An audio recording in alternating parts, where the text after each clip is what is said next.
مدینہ سے نکلے تو ان کا میقات ذوالحلیفہ ہے، جیسے ہم نے کل یا پرسوں دیکھا تھا، اور یہ لوگ یمن سے آ رہے ہیں تو ان کا میقات یلملم ہے، دونوں کے میقات الگ ہیں، مل نہیں سکتے، پتہ نہیں ہے نبی صلی اللہ علیہ وسلم کون سے حج کی نیت کرنے والے ہیں۔ تو جب یہ آئے تو میقات پر جب دونوں حضرات پہنچے تو انہوں نے نیت کیا کی، انہوں نے کہا لبیک اللہم بما لبا بھی رسول اللہ صلی اللہ علیہ وسلم، کہ ہم تلبیہ کہتے ہیں اسی چیز کا، یعنی اسی حج کی نیت کرتے ہیں جس کی نیت نبی صلی اللہ علیہ وسلم کرنے والے یا کر لیے، اس طرح سے انہوں نے تلبیہ کیا۔ اب دونوں حضرات پہنچے، حج کے وقت ملے، جب یہ پہنچ گئے مکہ تو نبی صلی اللہ علیہ وسلم سے دونوں ملے، نبی صلی اللہ علیہ وسلم نے پوچھا کہ آپ لوگوں نے کیا نیت کی جب آپ یلملم پہنچے ہاتھ پر، تو آپ نے نیت کیا کی؟ انہوں نے کہا ہم نے اس طرح سے جو ہے نیت کر لی کہ لبیک اللہم بما لبا بھی رسول اللہ صلی اللہ علیہ وسلم۔ تو نبی صلی اللہ علیہ وسلم نے حضرت علی سے پوچھا کہ کیا آپ اپنے ساتھ ہدی لے کر آئیں؟ تو جو ہے ابو موسیٰ الاشعری جو ہیں وہ اپنے ساتھ جو ہدی لے کر کے نہیں آئے تھے، تو ان سے کہتے ہیں کہ تم جو ہے متمتی ہو۔ ابو موسیٰ الاشعری وہ ان سے پوچھا ہدی لے کر آئے، انہوں نے کہا نہیں نہیں لایا ہوں، تو ان سے کہا کہ پھر تم متمتی ہو۔ اور جو ہے حضرت علی سے پوچھا تم لائے ہو، کہتے ہیں ہاں لایا ہوں، تو پھر تم جو ہے قارن ہو۔ تو اس طرح سے جو ہے انہوں نے نیت کی، ان کی نیت درست تھی، کیونکہ ان کو نہیں پتا تھا نبی صلی اللہ علیہ وسلم کون سی نیت کریں گے، تو انہوں نے کہا جو انہوں نے کی وہی ہم نے بھی کی۔ لیکن حضرت ابو موسیٰ الاشعری جو ہے ان کے ساتھ ہدی نہیں تھا ساتھ میں، تو جب ہدی ساتھ میں نہیں تھا تو آپ سے کہا کہ ٹھیک ہے آپ متمتع ہیں، اور حضرت علی کے پاس تھا تو آپ سے کہا آپ قارن ہیں، جیسا کہ نبی صلی اللہ علیہ وسلم تھے۔ تو تحدید نسک کی جو تحدید ہے کہ کس قسم کا حج کرنے والے، یہ مستحب ہے، یہ واجبات میں سے نہیں ہے، یہ مستحب ہے کہ آدمی ارادہ کرے کہ وہ کون سا حج کرنے والا ہے، متمتع یعنی تمتع کرے گا، قارن ہے، حج قران کرے گا، حج افراد کرے گا، یہ مستحب ہے کہ آدمی اس کی تحدید کر لے۔ اب جو ہے یہ اگلا جو فصل ہے یہ محظورات احرام ہے، جیسے کہ بات گزری، محظورات احرام سے مراد یہ ہے کہ وہ چیزیں جو احرام کی حالت میں جب آدمی ایک محرم ہو جائے حج کے لیے، احرام باندھ لے، تو کون سی چیزیں ہیں جو اس کے اوپر حرام ہے، اسے نہیں کرنا چاہیے۔ اب بعض چیزیں ایسی ہوتی ہیں، یعنی کچھ چیزیں انسان کے اوپر حرم میں داخل ہوتے ہی، یعنی چاہے وہ محرم ہو چاہے غیر محرم ہو، عام وقت میں بھی اگر آدمی حرم میں داخل ہو گیا تو کچھ چیزیں اس کے لیے اپنے آپ حرام ہو جاتی ہیں، مثلا حرم کے پیڑوں کو کاٹنا، یا حرم کے جانوروں کو مارنا، یعنی ان کا شکار کرنا، یہ چند چیزیں ہیں، اور ایسی اور بھی کچھ چیزیں ہیں جو کہ آدمی جیسے ہی حرم میں داخل ہوتا ہے، اس حدود میں داخل ہوتا ہے، اس پہ یہ ساری چیزیں جو ہیں حرام ہو جاتی ہیں، کہ وہ ان چیزوں کو نہیں کر سکتا، جانوروں کو نہیں مار سکتا، پڑا ہوا مال ہے لقطہ جس کو کہا جاتا ہے اس کو نہیں اٹھا سکتا، پیڑوں کو نہیں کاٹ سکتا۔ تو یہ چیزیں عمومی طور پہ چاہے وہ آدمی محرم ہو چاہے غیر محرم ہو، حرم کے حدود میں جب پہنچ جاتا ہے تو یہ ساری چیزیں اس کے لیے حرام ہے، وہ یہ نہیں کر سکتا، اگر کرتا ہے تو کفارہ ہے، وہ بات آگے آئے گی کہ کفارہ ہے کیا، لیکن چاہے محرم چاہے غیر محرم اس کے لیے حرام ہے جب وہ جو حرم کے حدود میں ہے۔ حرم کا حدود کتنا ہے؟ جو مدینہ کا مدینہ یعنی کہ حرم المدنی ہے، اس کا حدود جو ہے 22 کلومیٹر علماء کہتے ہیں، یعنی کہ ہر ڈائریکشن میں 22، یعنی کہ کہہ سکتے ہیں کہ ریڈیس جو ہے 22 کلومیٹر کا مسجد حرم سے جو ریڈیس ہے وہ پورا کا پورا حدود ہے، اور اس حدود میں نہ پیڑ کاٹ سکتے ہو، نہ کسی جانور کو مار سکتے ہو، یہاں تک کہ یعنی وہ جانور جو آپ کو نقصان نہیں پہنچائیں گے ان کو آپ نہیں مار سکتے، مثلا ٹڈے ہیں، ٹڈیاں ہیں، یہ کیڑے مکوڑے ہیں چھوٹے موٹے، ان کو آپ جان بوجھ کر کے نہیں مار سکتے، غلطی سے مر گئے تو الگ بات ہے، یعنی شکار کی نیت سے، کیونکہ جو جرات کہتے ہیں ٹڈی، اس کو کھایا جاتا ہے، کئی لوگ اس کو مار بھی دیتے ہیں، تو وہ بھی نہیں کر سکتے۔ لیکن جو عمومی طور پہ کھائی جانے والی چیزیں ہیں، مثلا جو چکن ہے، مینڈے ہیں، گوشت کھانے کے لیے، اونٹ وغیرہ کھانے کے لیے، جو وحشی نہیں ہے، جو ڈومیسٹیکیٹڈ ہیں، ہم جنہیں پالتے ہیں اس لیے کہ ان کو کھا سکیں، ان کا کھانے میں برائی نہیں، ہاں شکار کرنا اس پر روک۔ تو وہ جو ہے 22 کلومیٹر کا حرم جو مدنی ہے، 22 کلومیٹر کا دائرہ ہے، ریڈیس 22 کلومیٹر کے ریڈیس میں جو کچھ بھی ایریا آتا ہے پورا کا پورا حرم مانا جاتا ہے، اور اس میں یہ ساری چیزیں ممنوع ہیں۔ اور حرم مکی تھوڑا سا مشکل ہے، کیونکہ اس میں ہر ڈائریکشن میں ایک جیسا نہیں ہے، الگ الگ اس کے ڈائریکشن، الگ الگ جو ہے ڈسٹینس ہے، الگ الگ ڈائریکشن میں، کہیں پہ 6-7 کلومیٹر کا ہے، جیسے تنیم جو ہے، تنعیم کہتے ہیں، وہ جو ہے ایک جگہ ہے جہاں پر اہل مکہ جا کر کے عمرہ کے لیے احرام باندھتے ہیں، تقریباً 6-7 کلومیٹر ہے۔ اسی طرح سے عرفہ جو ہے، عرفہ بھی جو ہے حدود میں داخل نہیں آنے، حدود ہے حرم میں داخل نہیں ہے عرفہ، لیکن مینا ہے، عزیزیہ ہے، مزدلفہ ہے، یہ سب چیزیں حرم میں داخل ہیں. تو جو حدود مکی ہے اس میں تھوڑا سا فرق ہے. یہ جس طرح سے مدینہ میں آسانی سے 22 کلومیٹر کا ریڈیس ہے علماء بیان کرتے ہیں، ویسا مکہ میں نہیں ہے. بہرحال کہنے کا مقصد یہ ہے کہ جو یہ محظورات ہیں، کوئی چیز حرام ہونا کسی پر، یہ محض حرم میں داخل ہونے سے ہی، چاہے محرم ہو چاہے غیر محرم دونوں پر حرام ہو جاتی ہے. لیکن بعض چیزیں ایسی ہیں جو خاص طور سے ایک محرم پہ جس نے حج کے لیے احرام باندھا ہے اس پر حرام ہو جاتی ہیں. یہاں پر ان کا ذکر کیا جا رہا ہے، اور وہ کہتے ہیں یہاں پر یہ 9 چیزیں ہیں، 9، یہ 9 چیزیں ہیں جس کا ذکر یہاں کیا. اور کبھی بھی علماء جب یہ بتاتے ہیں کہ یہ 5 چیزیں ہیں یا 14 چیزیں ہیں یا 8 چیزیں ہیں یا 7 چیزیں یا 9 چیزیں ہیں، اصل میں آسانی کے لیے ہے کہ آدمی کو یاد کرنے میں آسانی ہو. جب بھی وہ اس باب میں پہنچے، اس فصل میں پہنچے اور بعد میں اس کو ریکال کرنا ہے تو فوری طور پر اس کو یاد آ جائے کہ ہاں 9 چیزیں ہیں. جب یہ یاد آ جائے گا 9 چیزیں ہیں تو ایک ایک کر کے وہ اس کو کاؤنٹ کرنا بھی شروع کر دے گا اور اس کو یاد آنا بھی شروع ہو جائے گا. تو اس آسانی کے لیے وہ اس طرح سے بیان کرتے ہیں. ورنہ بعض کے نزدیک یہ 7 ہیں، کہیں پر جہاں انہوں نے 2 چیزوں کو ایک ساتھ ملا دیا، جیسے یہاں پہ آگے ابھی ذکر آئے گا کچھ چیزوں کا، جیسے کہ شادی کے لیے پیغام بھیجنا اور نکاح کا عقد کرنا، یہ دونوں چیزیں محرم کے لیے جائز نہیں ہے. تو انہوں نے دونوں کو الگ بیان کیا، اس لیے یہ ان کی جو نمبر ہے وہ 9 تک پہنچ گیا. بعض لوگ دونوں کو ایک ہی کاؤنٹ کرتے ہیں تو ان کا 8 تک اس کو کاؤنٹ کرتے ہیں. یا اسی طرح سے جمع ہے یا مباشرت ہے، لوگ اس کو الگ الگ انہوں نے الگ الگ کاؤنٹ کیا اس لیے 9 ہو گئے. جو لوگ اس کو ایک ہی کاؤنٹ کرتے ہیں ان کے لیے 7 ہی ہو جاتے ہیں.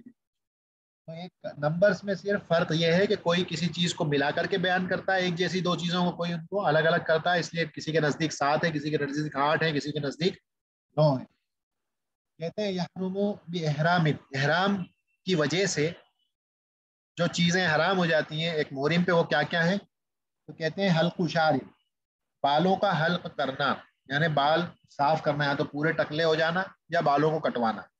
یہ احرام کی حالت میں آدمی نہیں کر سکتا. ہاں جو بال اکا دکا جو گر جاتے ہیں ایسے ہی اپنے آپ بغیر یعنی آدمی کے ارادے کے اور اختیار کے، اس کے لیے کوئی مسئلہ نہیں ہے. لیکن ہاں خاص طور سے بالوں کو حلق کرنا، اس کو صاف کر دینا یا اس کو چھوٹا کرنا، کٹوانا، یہ جو ہے احرام کی حالت میں آدمی اس کو نہیں کر سکتا. اسی طرح سے کہتے ہیں وہ تقلیم ظفر بلا عذر، ناخنوں کو کاٹنا، نیل کٹر وغیرہ لے کر کے ناخنوں کو کاٹنا، یہ بھی جو ہے محرم جو ہے اس کو نہیں کر سکتا، اس کے لیے جائز نہیں ہے کہ وہ یہ کام کرے. بلا عذر، اگر کوئی عذر ہے، مثلا کسی وجہ سے ہاتھ کہیں انگلی ٹکرا گئی تھی اور ناخن کا کچھ حصہ ٹوٹ گیا، کچھ باقی رہ گیا، اب ضروری ہے تکلیف دے رہا ہے، دکھ رہا ہے، تو اس صورت میں اس کو کاٹا جا سکتا ہے. لیکن بلا عذر یعنی اس کے علاوہ اور کوئی وجہ ہے، صرف ایسے ہی کاٹنے کے لیے آدمی کاٹ لے، تو یہ وہ نہیں کر سکتا. اگر وہ کرتا ہے تو بات آگے آئے گی، اس پر فدیہ ہے یا کفارہ ہے، اس کو کفارہ فدیہ ادا کرنا پڑے گا، بات آگے آئے گی. کہتے ہیں وہ تغطیۃ راس، اسی طرح سے آدمی کے لیے سر کو ڈھکنا. اب سر کو ڈھکنے سے مراد ایسی چیز سے جو کہ مثلا امامہ ہے یا شماغ ہے یا ٹوپی ہے، اس طرح کی چیزوں کو سر پر ڈالنا جو کہ سر کو فٹ ہو جائے، سر پہ آ جائیں، یہ نہیں کر سکتا ہوں. تغطیۃ الراس، مثلا کوئی آدمی چھتری لے کر جائے تو یہ اس کے لیے کوئی برائی نہیں ہے، یعنی سورج سے بچنا اس میں کوئی برائی نہیں ہے. اسی طرح سے پیڑ کا سایہ آ جائے یا پیڑ کے سایہ میں چلا جائے، یہ اسے تغطیۃ الراس میں نہیں آتا ہے. یا اسی طرح سے جو ہے آدمی سر پہ کچھ اٹھائے ہوئے ہے، ہاتھ میں کچھ اٹھائے ہوئے جس کی پرچھائی کی وجہ سے اس کو شیڈ اور سایہ مل رہا ہے، اس میں بھی کوئی حرج نہیں ہے. تغطیۃ الراس سے مراد ہے کہ خاص طور سے ٹوپی جو سر کے لیے ہی بنائی گئی ہے اس کو سر پر استعمال کر لے، یا اسی طرح سے جو ہے شماغ ہے یا اس طرح کی چیزیں ہیں جو خاص طور سے سر کو ڈھکنے کے لیے ہی ہے، اور آدمی عمومی وقت عام طور پر اس کو یوز کرتا ہے سر کو ڈھکنے کے لیے، ان کا استعمال ایک آدمی کے لیے جائز نہیں ہے کہ محرم کے لیے وہ یہ نہیں کر سکتا. ولو بتذلیل محمل، کہتے ہیں ولبس مخیط بلا حاجہ، اسی طرح سے کہتے ہیں کہ مخیط کہتے ہیں وہ کپڑا جو کہ باڈی کے لیے ہی تیار کیا گیا، انسان کی خود کی جسم کے لیے جس کو تیار کیا گیا ہو اسے کہتے ہیں مخیط. مخیط کا مطلب یہ نہیں ہے کہ جس میں دھاگا ہو، کیونکہ دھاگا تو ہر کپڑے میں ہوتا ہے، بغیر دھاگے کا کوئی کپڑا نہیں ہوتا. مخیط سے مراد وہ ہے کہ مخیط اعلی قدر الجسدی، وہ چیز جو باڈی کے حساب سے تیار کی گئی ہو، ایگزیکٹ شیپ لے لے اور باڈی پہ مثلا شرٹ ہے جس کی جو ہے سلیوز ہوتی ہیں، اور اسی طرح سے پینٹس ہیں جس کے 2 جو ہیں پہننے کے 2 پیروں کے لیے اس میں جو ہے پہننے کے باقاعدہ سلاٹس ہوتے ہیں، تو یہ جو ہے خاص طور سے سیے جاتے ہیں باڈی کے حساب سے، تو اسے مخیط کہتے ہیں. مخیط یہ جو ہے آدمی اسے نہیں کر سکتا، اسے کہا جاتا ہے المخیط المحیط. وہ مخیط وہ سلی ہوئی چیزیں جو خاص طور سے باڈی کے لیے بنائی گئی ہوں، سی گئی ہوں. یعنی مخیط اعلیٰ قدر الجسدی، جسم کے حساب سے، باڈی کے حساب سے جس کو تیار کیا گیا ہو، یہ مراد ہے مخیط سے. مخیط سے مراد یہ نہیں ہے کہ جس میں دھاگا ہو، دھاگا ہر کپڑے میں ہوتا ہے.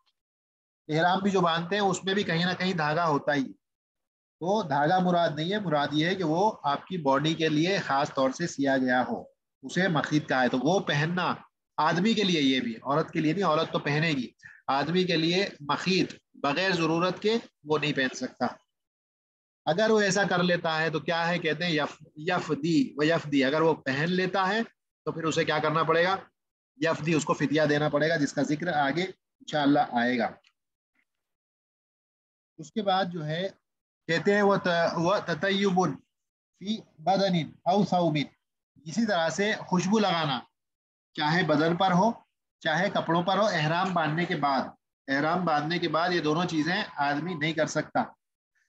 اور اسی طرح سے خاص طور سے نیت کر کے، یعنی قصد شم الطیبی، نیت کر کے خوشبو سونگھنا یا خوشبو کا استعمال کھانے وغیرہ میں کرنا تاکہ اس کا ٹیسٹ آئے، یہ ساری چیزیں بھی جو ہے ایک محرم کے لیے جائز نہیں ہے. احرام کی حالت میں جو حج کرنے گیا ہے کہ وہ خوشبو بدن پہ لگائے یا کپڑوں پر لگائے، اسے بغیر خوشبو وغیرہ کے رہنا پڑے گا. اگر ایسا کر لیتا ہے تو اس کے لیے بھی آگے بات آئے گی فدیہ ہے. فَإِنْ فَعَلَ او ادہنا بمطیب، اگر وہ ایسا کر لیتا ہے، یعنی خوشبو لگا لیتا ہے، یا یہ جو بخور وغیرہ جلاتے ہیں اس کا دھواں جو ہے اس کو لے لیتا ہے، دھونی وغیرہ جو لیتے ہیں وہ اگر لے لیتا ہے بمطیب، ایسی چیز سے جو کہ خوشبو والی ہے، او شم طیبا، یا خوشبو سونگ لیتا ہے، او استعمالہ فی عقل و نحوی، یا اسے کھانے کی چیز میں استعمال کر لیتا ہے. کئی چیزیں ہوتی ہیں جو خوشبو دیتی ہیں، کھانے میں ہو، زعفران وغیرہ بھی خوشبو دیتا ہے، کھانے میں استعمال کر لے اور اس کا ٹیسٹ محسوس ہو، اس کی خوشبو آئے آدمی کو. ایسا اگر وہ کرتا ہے، تبخر بعود، یا عود سے، عود کو جلا کر کے اس کا دھواں دھنی لیتا ہے، ونحوہ فدا، تو اس آدمی کو فدیہ دینا پڑے گا، کفارہ دینا پڑے گا. کفارہ کیا ہے آگے انشاءاللہ اگلے باب میں آئندہ ہفتے اس کی بات آئے گی. تو یہ بعض چیزوں کا ذکر یہاں ہو چکا ہے، بعض چیزیں باقی ہیں، لیکن کیونکہ وقت اب ہمارے پاس نہیں ہے تو ہم یہیں پر رک جائیں گے، اور انشاءاللہ آئندہ ہفتے پھر جب بات شروع کریں گے تو یہی محظورات احرام سے بات کو شروع کریں گے. یہ 9 ہے ایکچول میں 9، اور اس کو دکتور مطلق جاسر حفظہ اللہ انہوں نے اشعار کی شکل میں اس کو جمع کر دیا ہے تاکہ یاد کرنا آسان ہو جائے، جس کو میں آئندہ ہفتے لکھ کر کے بھی بیان کر دوں گا. لیکن ابھی وہ 9 چیزیں سن لیں. کہتے ہیں ان الذی یحرم فی الاحرام، ان الذی یحرم فی الاحرام، بے شک وہ چیزیں جو احرام کی حالت میں حرام ہیں. ان الذی یحرم فی الاحرام عدادہ 9 علی التمام، عدادہ 9 علی التمام، یعنی ان کی جو نمبر ہیں وہ 9 ہیں، یعنی کہ پرفیکٹ 9. حلق و تقلیم قضا کا تغطیہ، حلق و تقلیم قضا کا تغطیہ، یہ 3 چیزیں ہو گئی. حلق شیو کرنا بالوں کو یا کاٹنا بالوں کو، تقلیم یعنی جو ناخن ہے ان کو کٹ کرنا، قضا کا تغطیہ للراس، اسی طرح سے سر کو ڈھکنا، للراس وارتداء مخیط اردیہ، اور چوتھی چیز کیا ہے، مخیط سلے ہوئے اسٹچڈ کپڑے پہننا. یہ 4 چیزیں. اس کے بعد کہتے ہیں طیب و صید و نکاح و رفث، اس کے بعد خوشبو لگانا، شکار کرنا، نکاح یا عقد، یا اسی طرح سے خطاب یعنی کہ جو ہے پیغام بھیجنا شادی وغیرہ کا، یہ ساری چیزیں احرام کی حالت میں نہیں کر سکتے. ورفث، اسی طرح سے جمع، اما بوطء او بدونہ حدث. تو یہ اس طرح سے 9 چیزیں انہوں نے یہ 3 ابیات کے اندر اس کو بیان کیا ہے. آئندہ ہفتے اس کو میں لکھ دوں گا اور اسکرین پر شیئر کر دیں گے تاکہ یاد کرنے میں آسانی ہو جائے کہ احرام کی معذورات کیا ہیں. آج اس کو یہیں پر روک دیتے ہیں، آئندہ ہفتے انشاءاللہ یہیں سے بات آگے بڑھائیں گے. سبحانک اللہم و بحمدک، اشہد ان لا الہ الا انت، استغفرک و اتوب الیک. السلام علیکم.